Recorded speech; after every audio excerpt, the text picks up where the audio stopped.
हमनी के संस्कृति, हमनी के संस्कार सदा रहे हमनी के साथ। भारत के महान ग्रंथ और काव्य सब के संपूर्ण संकलन सब्सक्राइब करें तिलक।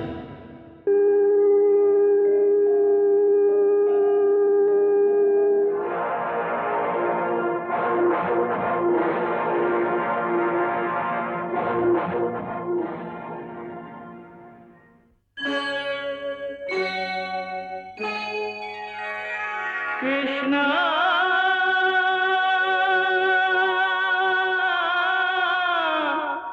कृष्णा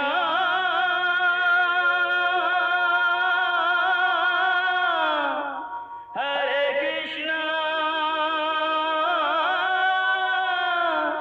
हरे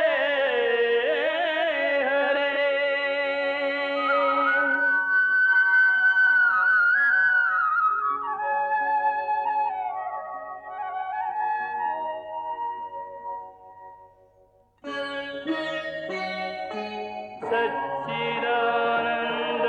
सच्चिदानन्दरूपाय विश्वोत्पत्त्यादिहेतवे तापत्रयविनाशाय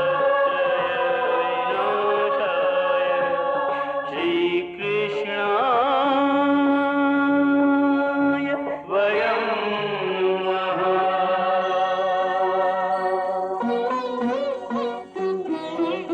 श्रीकृष्ण गोविंद हरे मुरारे, हे नाथ नारायण वासुदेव। हरे कृष्ण राधे राधे कृष्ण कृष्ण हरे नाम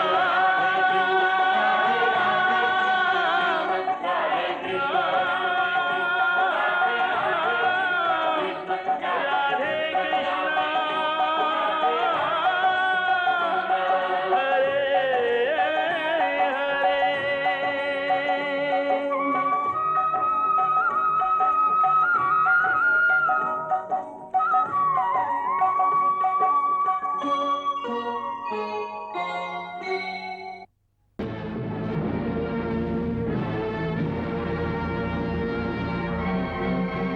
दैत्यराज नरकासुर तीनों लोक में उधम मचौले रहे।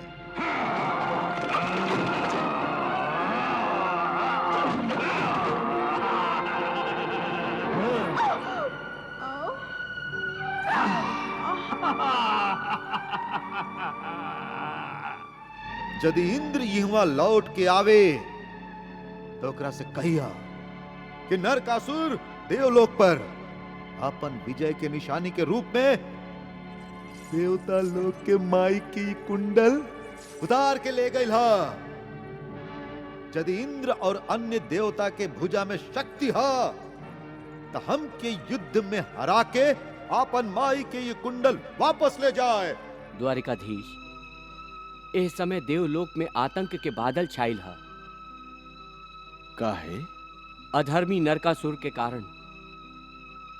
नरकासुर देवता लोक खातिर काल रात्रि सिद्ध हो रहा है।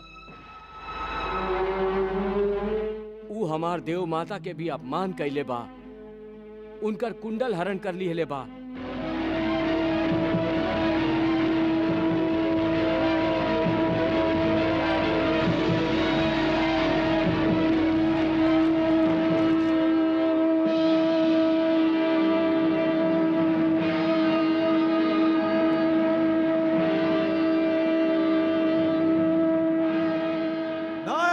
जी स्वामी। जा देखा के अपन प्राण की आहुति देबे खातिर हमार नगरी में आ गइल हा। ओकरा के ओकर धृष्टता के दंड दा, मृत्यु दंड। जय आज्ञा। चलो।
स्वामी स्वामी अनर्थ हो गई। धूमकेतु, तू युद्ध के मैदान छोड़ के यहाँ कैसे भाग गईला? अनर्थ हो गई, अनर्थ हो गई। द्वारिका से कृष्ण आके हमार सगरे सेना के नाश कर दिलन। हमार सगरे सैनिक मारल गईलन। ओ दुष्ट ग्वाला के इतना साहस! हमार नगरी प्राग ज्योतिषपुर पर आक्रमण करे। निश्चय ही ओकर मृत्यु हमार हाथ से लिखल है। हम स्वयं ओकर वध करब। दुष्ट ग्वाला, सावधान, हमारा हल है।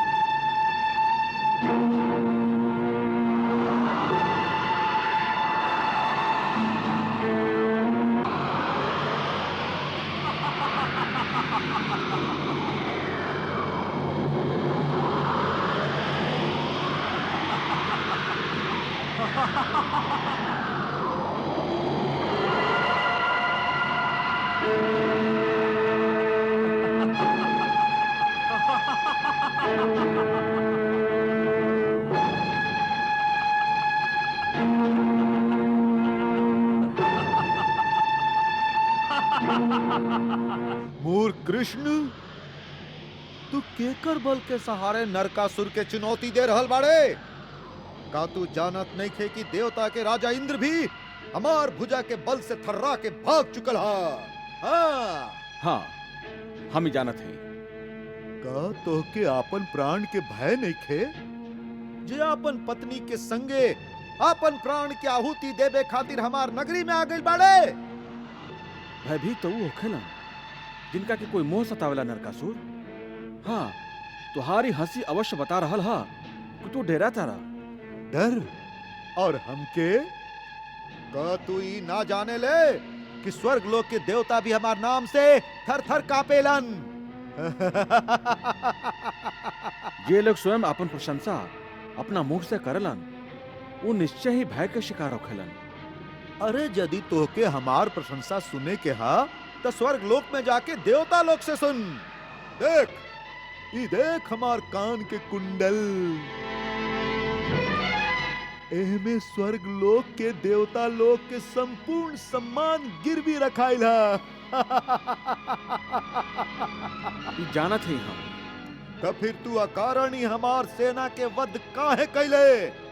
अकारण ना, ये सब तुहार अधर्म में तुहार साथी रहन। हम जे कुछ भी करत हई वो है धर्म हा। तू कौन सा धर्म के बात करत आरे ग्वाला? तू देव माता अदिति के कुंडल छिल्ला, वो अधर्म रहे। तू लोक मंगलकारी ऋषियन और मुनि लोग के पीड़ा देला, वो भी अधर्म रहे। तू पितामह ब्रह्मा जी के वरदान के गलत प्रयोग कैला, वो भी अधर्म रहे। राजा, ब्राह्मण और राजकुमारी सबके तू बलपूर्वक बंदी बनौला, ये सब अधर्म आता और कहा? तोहरा खातिर अधर्म हो सकेला ग्वाला, बाकी हम तो के कहली ना कि हम जे कुछ भी करीला उहे धर्म हा।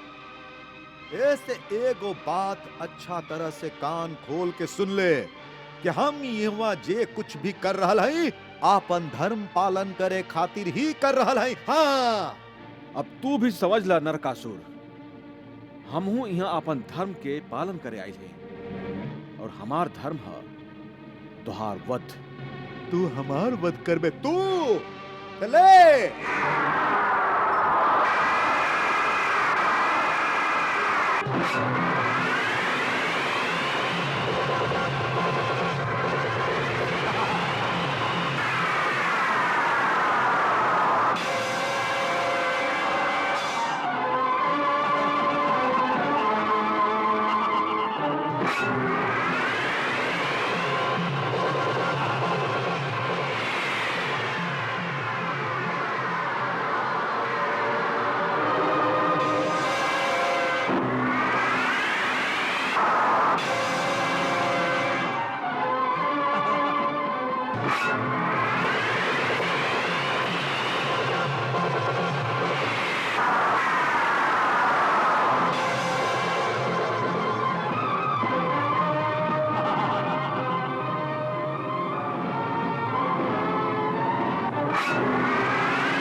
के हैं आप? हम भूदेवी हैं। ई नरकासुर हमार ही बेटा रहे। भगवान, बहुत पहले आप आपन वाराह अवतार के समय हमके वरदान देके एह बेटा के दिले रही। अच्छा भइल कि एकर मुक्ति आप ही के हाथ से भइल। लिही ई कुंडल।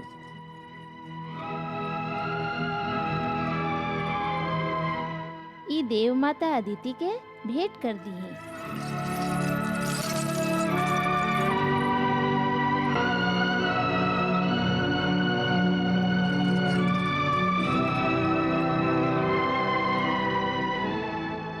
देवी, आपके बेटा अधर्मी और पापी हो गए रहे, ऐसे हमके ओकर संहार करके पड़ल।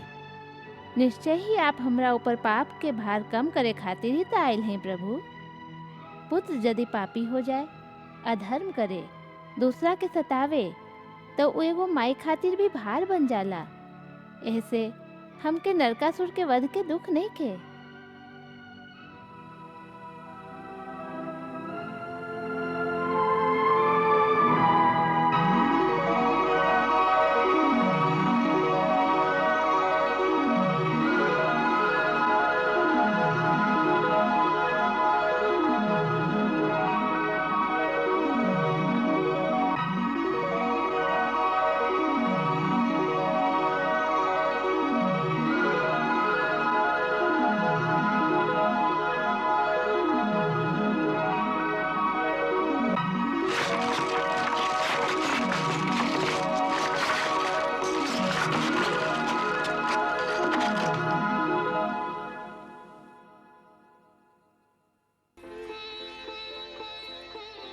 वासुदेव, अब तो स्वर्गलोक चले के ही पड़ी।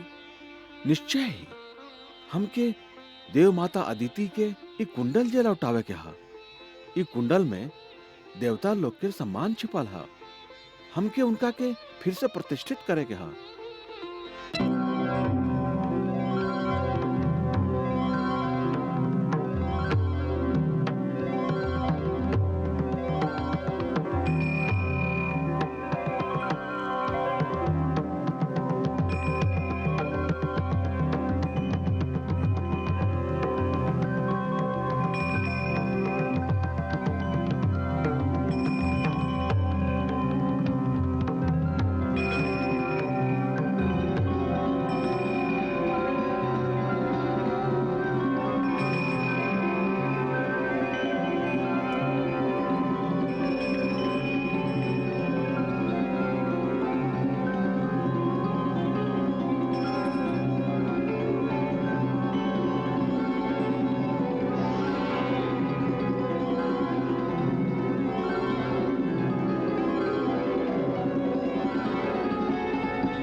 स्वागत है द्वारिकाधीश।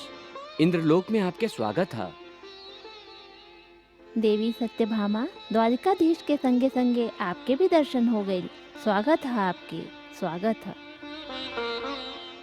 आप नरकासुर के वध करके देवलोक के चिंता मुक्त कर दिले हैं द्वारकाधीश। एमे तो सत्यभामा भी हमार बहुत सहायता कैले है देवराज। एकरा खातिर हम देवी सत्यभामा के भी अभिनंदन करत हैं। अब हमार प्रार्थना है कि इतना कठोर परिश्रम के बाद आप दोनों कुछ समय स्वर्गलोक में ही विश्राम करें। ई बात तो बाद में हुई देवराज। यह समय तो हमके देव माता अदिति के दर्शन के तीव्र लालसा है। हम उनका खातिर कुछ भेंट ले आए हैं। हमके उनका पास ले चली। अवश्य, देव माता भी आपके प्रतीक्षा में हैं। जब से उनका पता चलल हा कि दुष्ट नरकासुर के वध हो गईल हा, वो बहुत खुश हैं। आई आई द्वारकाधीश, आई।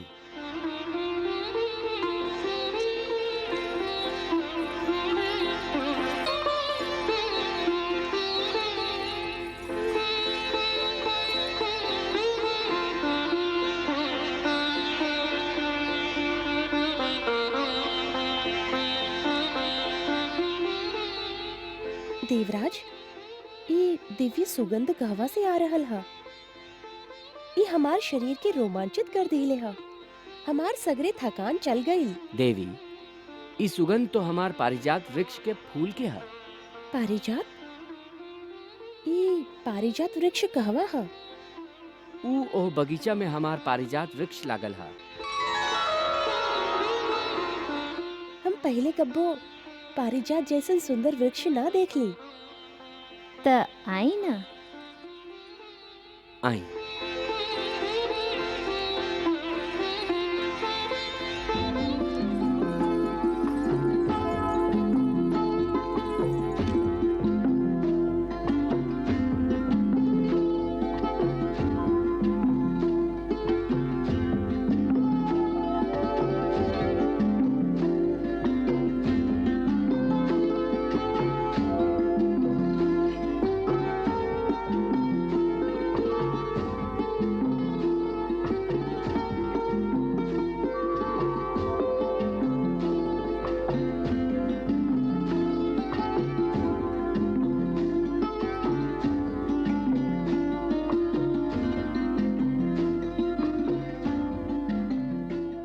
सत्यभामा, हम देवता लोग के इहे पारिजात चिर यौवन के शक्ति प्रदान कइले ह। इहे फूल के कारण हमार आयु कबो कम ना होला। हम लोग हमेशा जवान रहिले।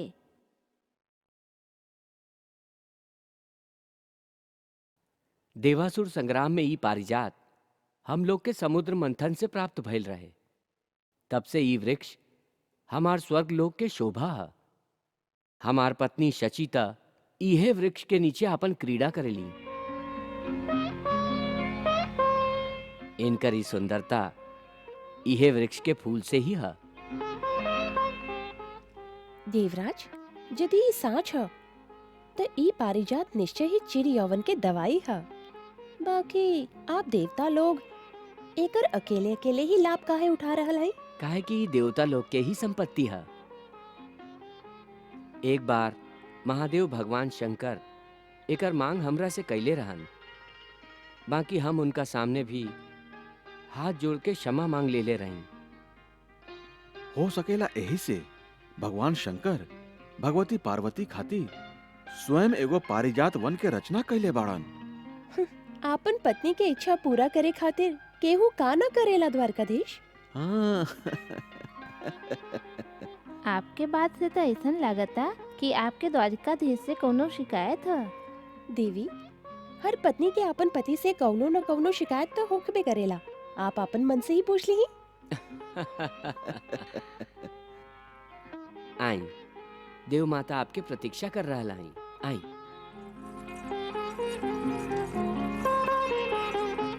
देवासुर संग्राम में ई पारिजात हम लोग के समुद्र मंथन से प्राप्त भइल रहे। तब से ई वृक्ष हमार स्वर्ग लोक के शोभा है। हमार पत्नी शचिता इहे वृक्ष के नीचे अपन क्रीड़ा करेली। इनकर ई सुंदरता इहे वृक्ष के फूल से ही है। देवराज, यदि ई साँच ह त ई पारिजात निश्चय ही चिर यौवन के दवाई है। बाकी आप देवता लोग एकर अकेले अकेले ही लाभ काहे उठा रहल है? काहे कि ई देवता लोग के ही संपत्ति है। एक बार महादेव भगवान शंकर एकर मांग हमरा से कैले रहन। बाकी हम उनका सामने भी हाथ जोड़ के क्षमा मांग ले रही। हो सकेला यही से भगवान शंकर भगवती पार्वती खातिर स्वयं एगो पारिजात वन के रचना कैले बाड़न। आपन पत्नी के इच्छा पूरा करे खातिर केहू का ना करेला द्वारकाधीश। हाँ। आपके बात से तो ऐसा लगता कि आपके द्वारकाधीश से कोनो शिकायत है। देवी, हर पत्नी के अपन पति से कौनो न कौनो शिकायत तो होकबे करेला। आप अपन मन से ही पूछ ली। आई, देव माता आपके प्रतीक्षा कर रहा है। आई।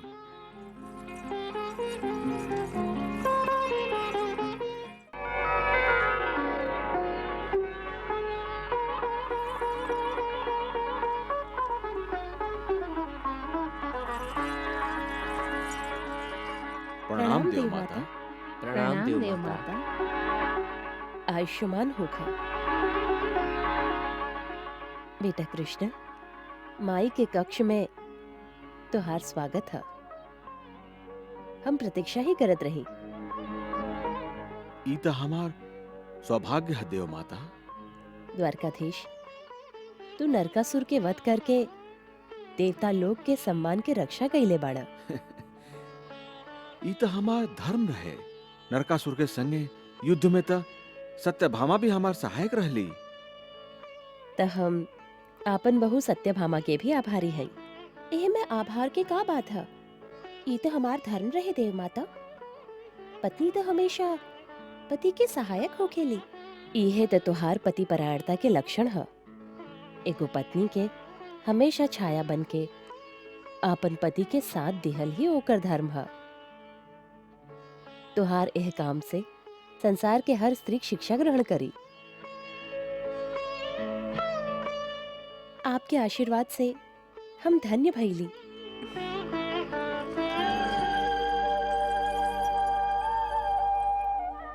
ई लिही देव माता, हमरा ओरी से ई भेंट स्वीकार करी।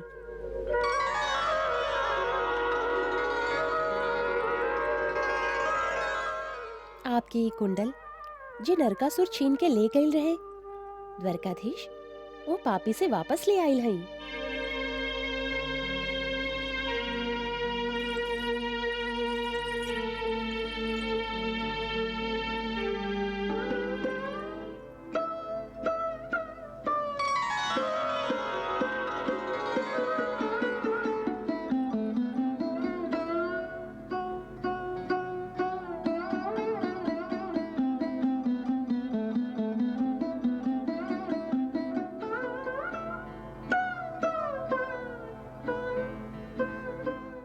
सत्यभामा, ये कुंडल खाली नारी के आभूषण नहीं खे। एह में एगो नारी के सम्मान के धरोहर भी छिपल है। ओकरा खातिर वो जीवन भर गर्व के अनुभूति है। एकरा में एगो माई के मान और मर्यादा भी छिपल है, जेकरा खातिर एगो माई अपन संतान से रक्षा के कामना रखेली। एगो नारी होखे के कारण तू एगो नारी की व्यथा के समझत हौ। तू हमके हमार गौरव, हमार सम्मान फिर से लौटा दिले हौ। एकरा खातिर हम तोहके कौन शब्द में आशीर्वाद दही हम समझ न पा रहल हई। आपके वेदना के द्वारकाधीश अच्छा तरह से समझत रही।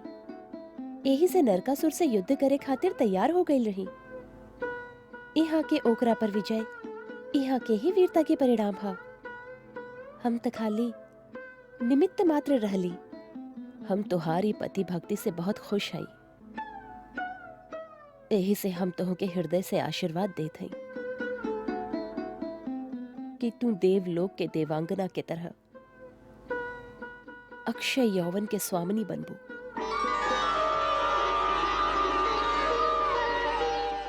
जब तक तू मृत्यु लोक में रहबू, बुढ़ापा तोहके स्पर्श भी न करी। आपके ए आशीर्वाद से हमार रोम रोम पुलकित हो गई है देव माता। सचमुच धन्य है महारानी। देव माता आज तक कौनो मृत्युलोक वासी के ऐसा आशीर्वाद नहीं के दिली जैसन आपके दिले हैं। सचमुच युद्ध के असल फल तो कहीं मिलल हर सत्यभामा। इतना मीठ फल पावे के बाद हमार तो आप दोनों से आग्रह बा कि आप दोनों कुछ दिन देवलोक में ही रह के युद्ध के थकान से शांति पाई और हमके भी अतिथि सत्कार के अवसर दी हैं द्वारकाधीश। ना देवराज, क्षमा करी, हमके जल्दी ये द्वारका खातिर प्रस्थान करे के हुई।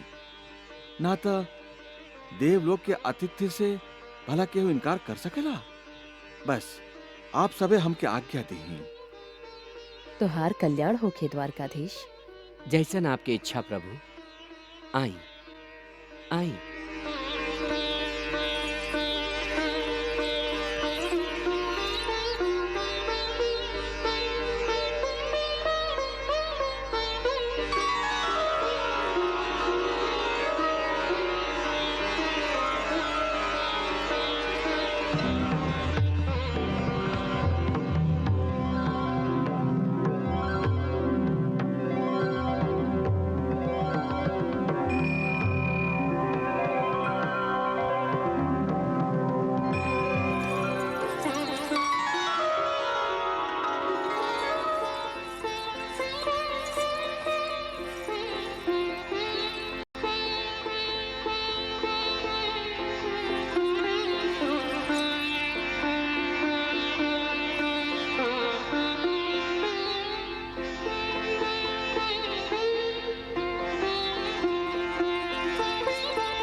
आपके स्वागत है प्रभु।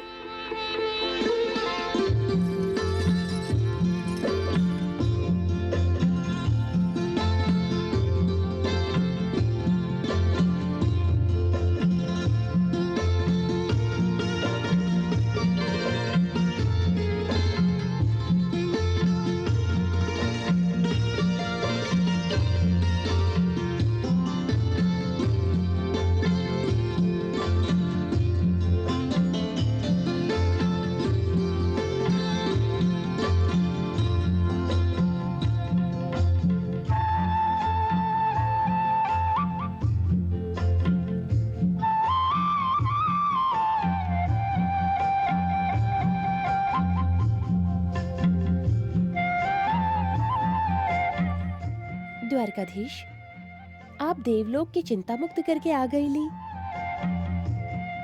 हम तो आपके ही प्रतीक्षा करत रही। देव माता कुशल से तो है ना? हाँ रुक्मिणी, देव माता अदिति के सम्मान के रक्षा हो गई। नरकासुर द्वारा छिनल गल कुंडल के पाके देव माता आनंद विभोर हो गई। तू जाने लू, एह युद्ध में सत्यभामा हमार बहुत सहायता कैले है। जानत है, हमार बहन आपकी सहायता करके आपन कर्तव्य के ही पालन कैले है प्रभु। सत्यभामा के एह बात के बहुते मधुर फल भी मिलल हा। अच्छा, उका? सत्यभामा के देव माता अदिति चीर यौवना बनल रहे के आशीर्वाद देले हैं। अरे वाह, ये तो बहुत अच्छा बात है। अब जरूर है सत्यभामा ए पृथ्वी पर अपना जैसन केहू के भी ना समझी। आपकी लीला बहुत अद्भुत है प्रभु।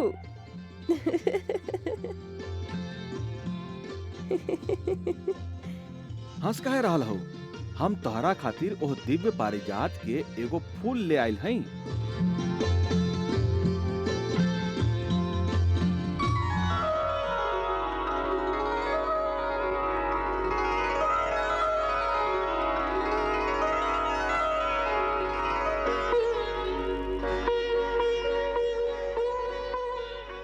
जेकरा कारण चीर यौवन के प्राप्ति होखेला। ला, हमरा ओरी से ई भेंट स्वीकार करा।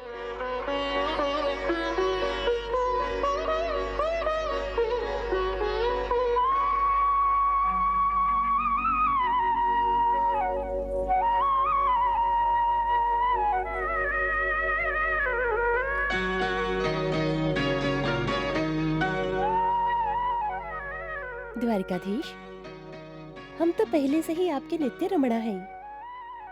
हमके चिरी यौवना होके के का जरूरत है?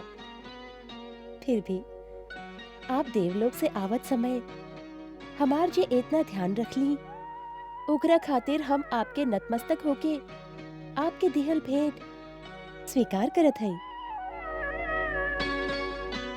और ए बात पर गर्व करत हई कि सत्यभामा के संगे रहत भी आप हमके याद रख ली।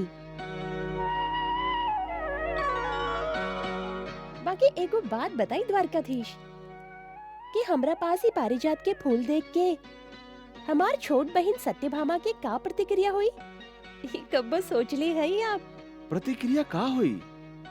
ओकरा तो चिर यौवना होके के आशीर्वाद पहले ही मिल चुकल हा। चलत समय देवराज हमके खाली एगो फूल भेंट में देले रहन। ऐसे एगो पति के कर्तव्य समझ के हम ओकरा के तोहके दे देली। एमे केहू के कुंठित होके के कौन सा बात बा? आहा, भोला मत बनी द्वारकाधीश। आप हमके ही पारिजात के फूल देके के हमके भी सत्यभामा के सामने स्पर्धा में ठाड़ कर दिले हई। वैसे भी सत्यभामा के अहंकार कुछ कम रहेगा।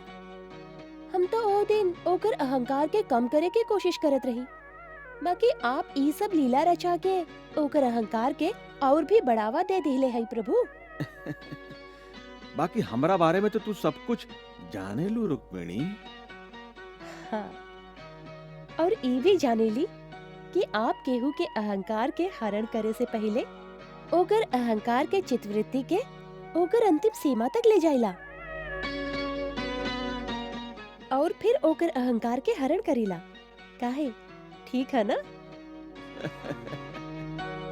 सत्यभामा तो पृथ्वी तत्व से जन्मल हा। चिर यौवना होवे के वरदान से ओकर पैर धरती पर ही ना पड़ रहल होई। वो तो खुशी से पागल होत होई। हाँ।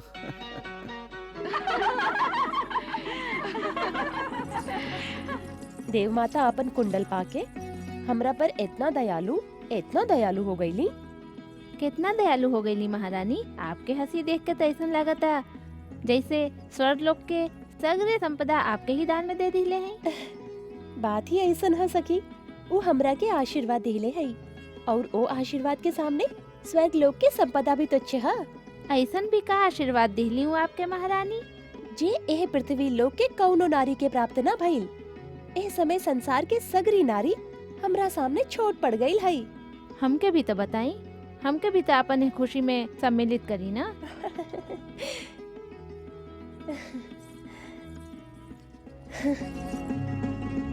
समय हमार आयु के आगे ठहर गई है। हम चिर यौवना हो गई है। चिर यौवना? हाँ, अब हम कभियो बूढ़ी ना हो सकेली, हमेशा जवान रहब। संसार के कौनो भी स्त्री के आपन रूप और सौंदर्य के स्थिर रखे के सौभाग्य प्राप्त नहीं खे भइल। हमरा लावे। नारायण नारायण नारायण नारायण नारायण नारायण।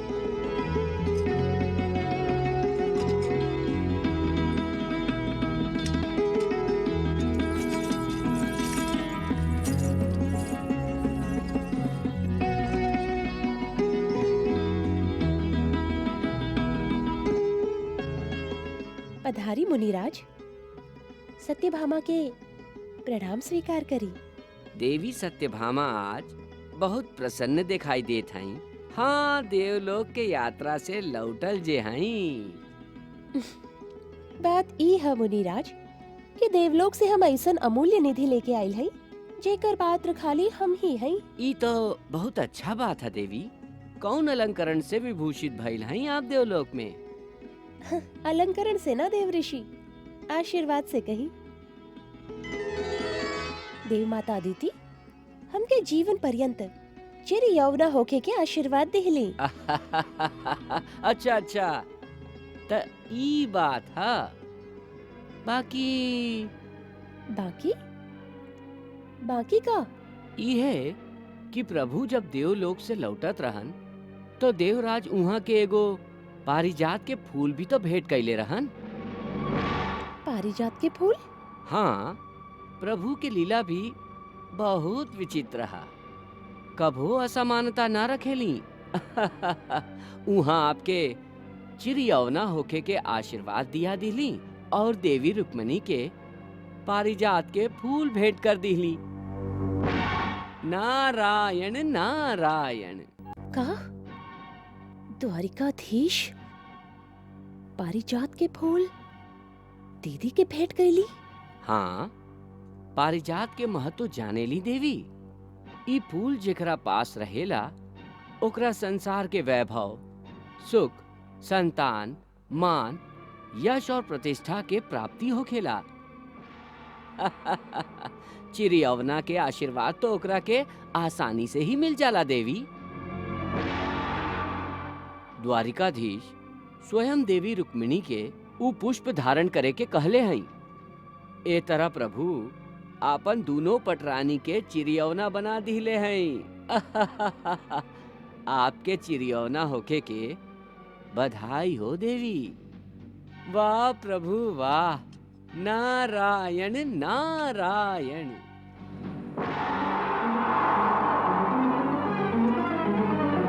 नारायण नारायण।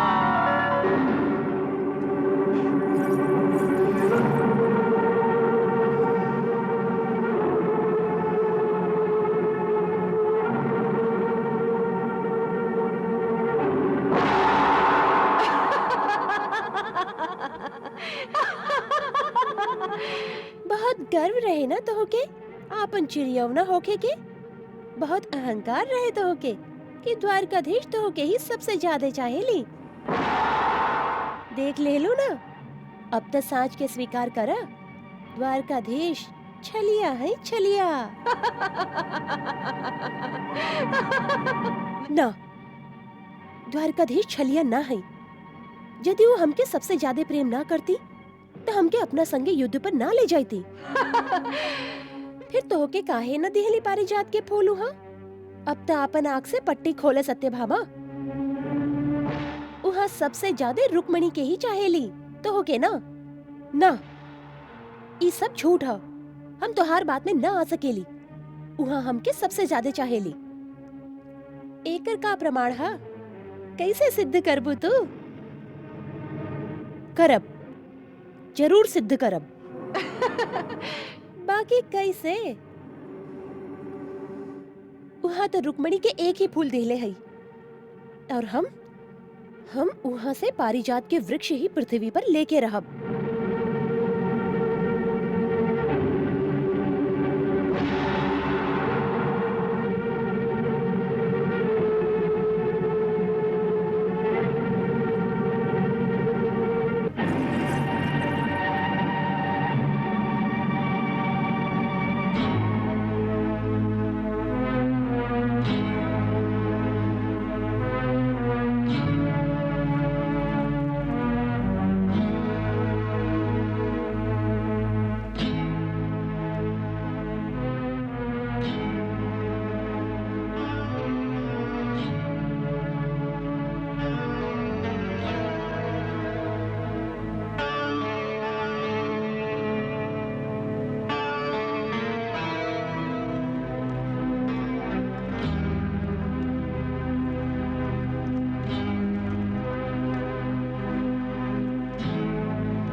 ई हम का सुन रहे हैं सत्यभामा? तो के पारिजात के वृक्ष चाहिए? हाँ, पारिजात के वृक्ष चाहिए। बाकी पारिजात के वृक्ष तक देवलोक के नंदनवन में है।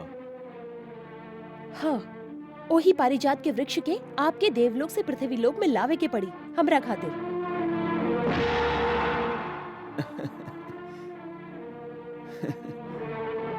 सत्यभामा,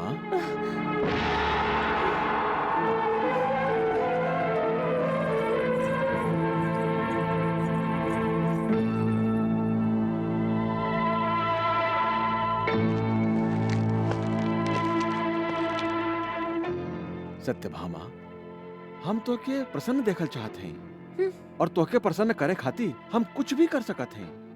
बाकी बाकी कुछ भी ना।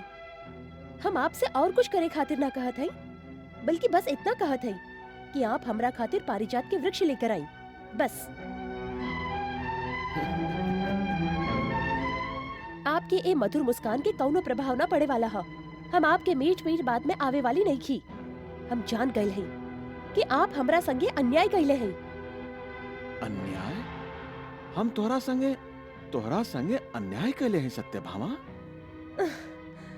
हाँ द्वारकाधीश, हाँ, आप हमरा संगे अन्याय ही ना, छल कपट भी कइले हई। छल कपट? और वो भी तोहरा से? देखी वासुदेव, हमके और मत जराई, कहीं हम क्रोध में आके ऐसन वैसन न कह दी। हम जानत हैं कि तू क्रोध में हो और तोहार क्रोध के शांत करे खातिर हम तोहरा पास आइल हैं और तोके समझावे भी। हमके समझावे की कोशिश मत करी, हम सब समझ गए हैं, आपके भी, आपके झूठा प्रेम के भी। एकर तो अर्थ ई भइल कि तोके हमरा पर विश्वास नहीं है। विश्वास तब बा, तबे तो आप हमार विश्वास पर आघात कइले हैं। विश्वासघात कैले हैं? अच्छा तो तू ई बतावा कि तोके ई सब ज्ञान के दिला सा महारानी? हम तो हमेशा ही धर्म के पालन कैले हैं और तू हमार धर्म पत्नी हो, और फिर तोहरा संगे हम अधर्म के व्यवहार कैसे कर सकत हैं? आप बात बना के हमके ना बहला सकेली। बात बात में दूसर के प्रभावित करे के कला में आप बहुत चतुर हैं, और आपके इस सब बात में आके हम अपन प्रण से ना मुकर सकेली, इतना जान ली द्वारकाधीश। अच्छा तो अब ई बतावा कि हमके करे के का होई? ई है कि पारिजात के वृक्ष लाके हमके, और खाली हमके ही भेंट करे के हुई।